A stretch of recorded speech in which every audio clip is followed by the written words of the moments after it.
Mga kapatid, makalipas ang 8 buwan, nandito na po si Cynthia Radovan, kapiling na natin. Alamin nga natin kung tumalab ang hiling-galing gamutan sa kanya. Happy healing morning! Happy healing morning po, Dok. Kumusta ka na? Ito na po, Dok, sa awat tulong ng Diyos po. Ito na po, maganda at masayahin na po Aba, ako ngayon. maganda at masaya. Pumangit ka ba dati? Ay, opo, Dok, kasi nagkaroon po ako ng itim sa mukha.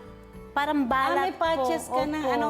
Kasi uminom ka ng herbal calcutab. Opo, opo. Kasi pag uminom ka ng herbal calcutab, bukod sa mabilis na napapalambot ang mga bukol mo, natatanggal pa ang fat sa liver. So malamang may fatty liver ka, kaya ka may discoloration dito sa pisngi mo Opo, dati. opo. So nawala din yun. Nawala po din po yun, Dok. Okay. Pero magsentro tayo sa myoma mo. Opo, Dok. No? Yung mga itinuturo ng hiling-galing ay ginawa mo. Opo, ginawa ko po lahat po, Dok. Mula po sa vaginal steaming, hot compress, tapos lahat po ginawa ko po yun. Hindi ko po ginawa ng 3 times a day lang po. Ano, ilang beses mo ginawa? Pag gusto ko na po, Dok, kasi masakit po talaga ang Okay. naramdaman ko.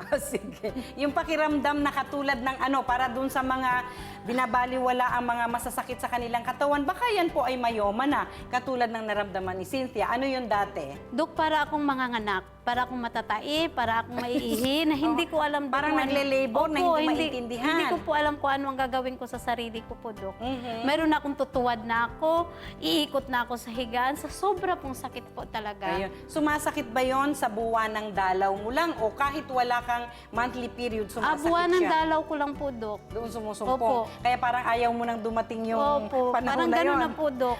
Okay. So naramdaman mo, ikaw ba'y nagpa-check man lang sa ospital? Sa una po, Dok, parang hindi ko pa po inano, parang sabi ko magmi-menopause na po siguro ako, kaya ganon. Okay. Nabanggit mo ni Cynthia yung akala niya na magme-menopause na siya. Isa po kasi sa mga signs and symptoms, may mga babaeng nagbi-bleed, Opo. no? Na pagka nagwiwi sa urinola, halos mapuno, pero pagtingin, dugo po ang nandun. Yun ang unang inakala mo Opo, na Dok. nangyayari Opo. sa'yo. Kasi hindi ka nagpa-check agad sa ospital para malaman. Opo, hindi po ako agad nagpa-check kasi nakikinig po ako lagi sa hiling-galing. Oh, okay. Hindi naman tinuturo ng hiling-galing na huwag ka magpa-check up. Hindi po. Ang tinuturo namin, magpa-check up ka. Opo, ang una ko pong ginawa po kasi, Dok, uminom muna ako ng serpentina na dahon. Okay. Opo, Kaya mo yung pait ng serpentina? Opo, 10 dahon po, Dok. Wow. Ginugupit-gupit ko po yun, Dok, sa isang cup na tubig. Aha. Tapos tuloy po yung 1 month. Tapos nung 1 month nadadatna na po ako, yun nagkaroon na po ako na talagang malalakas na dugo. Na lumalabas? Lumalabas na. Okay, paliwanag muna natin sa ating mga tagapanood. Yung halamang gamot na serpentina, ito po ay yung mapait na Dahon. klase ng serpentina na ang dahon ay parang dahon ng sili. Opo. No? Pero Opo. napakapait po nun. No? Opo. Napagtyagaan mong inumin dahil yun po ay may antibiotic properties, Opo, opo. no? Parang pantanggal ng inflammation, infection, pamamaga, no? So nakatulong ba sa tingin mo yung pag-inom ng mapait na serpentina? Ay, sa akin po, Dok, nakatulong po siya kasi nung time na po na dinakna na po ako, na napakalakas na po, na parang may kantin po ako, natigil po ako dahil sabi ko hindi na to pwede. Naapektuhan na ang Opo, naapektuhan na. pagtatrabaho, oo. So, nung pangalawang araw, dinala na ako ng anak ko sa ospital kasi natakot na sila kasi namumutla na ako. Dahil sa sobrang bleeding? Dinala po ako sa ospital, sabi po ng doktor, kukuha na po ako ng laboratory, kinuha na po ako, sabi niya, yung mayuma ko nga daw po, Dok, puputok na. Oh. Dahil sa sobrang laki. Okay. Ikwento mo, gaano kadami yung bukol na Yung tumubo? sa left ko po, Dok, 11. Left ovary? Opo, 11. 11? Opo, Gaano kalaki yung 11 Kasing na laki yan? po ng kalamansing malalaki. O hindi bubot na kalamansi, Hindi po bubot. Malalaking Malalaki kalamansi, po yung talaga. mahihinog na. Opo. Dito sa isa, di napakarami nun. Napakarami. Okay, doon sa kanan naman, Kasing laki po daw ng apple. Nag-iisa lang po Gayla siya. apple ba yan? Maliit na apple o China Yung pulang apple daw, Dok. Ha? Yung pulang apple. Washington apple. Siguro po, siguro, Dok. Malaki yun, malaki yun. Okay, may Washington apple sa kanang ovaryo, may 11 malalaking kalamansi sa Opo, kaliwa. opo. Nakita pa ba ang ovaries mo nung Hindi na sinilit nga ka? po makita, Dok. Puro ikis na po. Ano puro X? Puro X na po talaga, wala na makitang Hindi na makita ng doktor Opo, hindi sa na. laboratorio yung ovaries mo. hindi na po daw talaga niya makita. Nagkagulo na ang mga bukil-bukol, damukol. Opo. O, so, anong rekomendasyon sa'yo sa ospital? Sabi ng doktor sa akin, ooperahan ako. Okay. Sabi- Yun naman talaga ang ginagawa. So sabi ko, Dok, magkano po? Sabi niya, 150,000. Okay. Sabi ko, ganun ba? Sabi niya nang ganun. Sabi ko, kasi, didrawingan pa niya ako, Dok, napuputok na yung matris ko. Ang tanong ko sa kanya, Dok, pumuputok ba ang matris? Baka nakakita na siya ng pumutok na matres. Anong sagot ni Doc? Sabi niya, mayroon daw. Sabi ko, baka bola yon. Kasi yung matris ko, hindi naman yata to bola.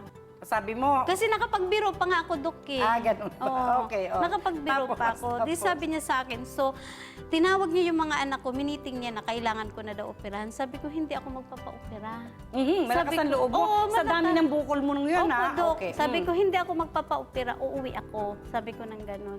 Pag uwi ko sa bahay, sabi ko, alam ko ang Panginoon ang susugat, siya din ang gagaling. Sabi ko na gano'n.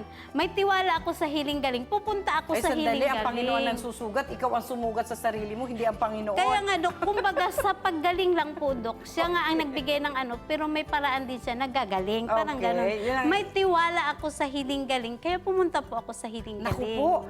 So, hindi mo sinunod yung sinabi ni Doc? Hindi po sumunod sa Dumiretso doktor. ka. Saang outlet ng hiling galing ka pumunta? Sa Pasig po, Dok, sa may Sa Sagad. Pasig Opo. outlet, kay Raquel. Opo, kay no? Raquel Okay. po.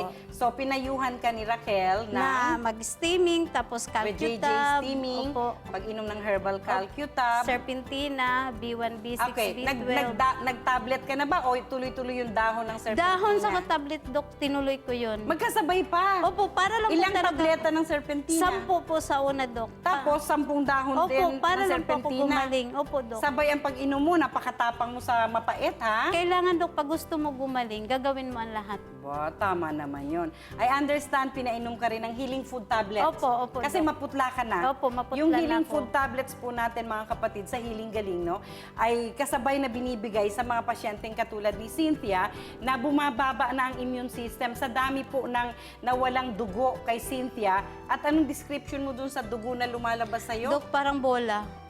Parang bolang buo-buo. Opo, Dok. Pag nagsasagawa po ng mayat-maya na vaginal steaming procedure, si Cynthia, bumubuka po, no? Nararamdaman niya ang opening ay bumubukas at may nararamdaman siyang parang lumalabas. Opo, Dok. Opo. No? Patay ng Kasama dugo. ng mga bukil, bukol, Opo. damukol Opo. na bumabagsak pag naisasagawa mo yung vaginal steaming Opo. procedure. Opo. Para lamang malinaw dun sa mga gustong sumubok sa natural na paraan ng operasyon na ginawa po ni Cynthia, gaano katagal o gaano kabilis na nakita mo ang resulta na antimano habang isinasagawa mo yung vaginal steaming procedure, may bumabagsak na ano, 1 dugo. week po ako, Dok. After a week Opo. na daily vaginal Opo, opo, steaming, opo. pang 1 week may lumalabas May lumalabas na po, Hindi ka Dok. ba natakot? Hindi po ako natakot, Dok, kasi nakikinig ako lagi sa hiling galing na ganun daw talaga ang lalabas. Kaya handa na po Oo. yung sarili ko. Kasi ganun nga ang sinasabi ko, Opo, di ba? opo, Okay. Now, inabot ng 8 buwan Opo, ang paggagamutan. Teka, sabay-sabay bang lumabas yung 11 bukol na yon sa vaginal steaming o papano? Hindi po, Dok. Hindi po siya sabay-sabay. Tuwing pong mag-monthly period ako, lumalabas po yung buong dugo. Okay. Tapos bumalik po nga ako sa doktor dahil sabi niya, papaoperahan na dapat ako dahil yung sakit na hindi ko na kaya na hindi na ako matutulog. Hanggat may labahin, may plansahin, ako na ang gagawa. Kasi Para lang? mawala lang yung sakit na naramdaman Para hindi ko. mo mapansin Opo, yung hindi sakit. ko maramdaman. Okay. Dinala ko sa ospital, sinabi ng doktor, operahan. May isang doktor. Pangalawang ospital na to Opo. na pinagdalhan Opo, sa'yo. Okay. may mabait na doktor. Sabi niya, Ma'am, pakitingnan ko po yung ultrasound niya. Sabi niya, huwag ka po magpa-opera. 4 na bukol Nakita na niya yung po. ultrasound mo? Opo, 4 na bukol ko na po natanggal. Okay. Kasi nakita po dun sa unang ultrasound niya na may 12. Opo. No? 11 kasing laki ng malalaking kalamansi Opo. at isang mansanas. Opo, Ang laki. opo. Okay. So, nakita niya nabawasan ng 4, 8 na lang. Opo. So, ang suggestion ni Doc ay, Sabi niya, ano bang gamot na iniinom mo? Sabi ko, calcutab po. Sabi niya, ano ba yun? Sabi ko, sa healing galing. Sabi ko, makinig po kayo. Sabi ko na Tinuruan ganon. pa. Oo. Tapos sabi niya sa akin, huwag niyo na po ipa-opera. Bibigyan ko po kayo ng 2 o 6 na buwan. Pag iyan matanggal, wala na po yan. Kaya pinagpatuloy ko po, Dok. Ayun. So, inabot ka nga ng additional 6 months Opo, at opo. kumpletong 8 buwan, Opo. naubos na. Opo. Siguro na-inspire ka nung sinabi ni Doc na nabawasan na ng 4 ang Ayun po, bukol Dok. mo. Inspire po ako kasi dati po, Dok, para talagang pumayat ako na parang wala na akong dugo sa katawan eh. Ganun ba? Mataba ka na din. ngayon, Oo, ha? umano lang po talaga ako. Pero dati wala na po talaga ako. Para ba yung pag-asa ko, mamatay na ako o ano. Ganun kahirap yung nararamdaman. Ganun po kahirap ang naramdaman ko. Okay, yung herbal vitamins B1, B6, B12, nakatulong ba dun sa nararamdaman mong pains and aches? Ay, malaki pong tulong, Dok. Kasi doon po talaga parang mawala yung sakit na naramdaman ko. Yun ang lagi kong iniinom. At saka yung paghilot mo ng Opo, healing healing oil oil po. sa balakang, Opo. kung nasan yung mga nananakit. Opo, sa likod. At ginagamit din po ni Cynthia noon ang healing galing oil sa kanyang natural na operation para sa myoma. Opo, Doc. Yung vajayjay steaming or vaginal steaming na pinag-uusapan po Opo. namin.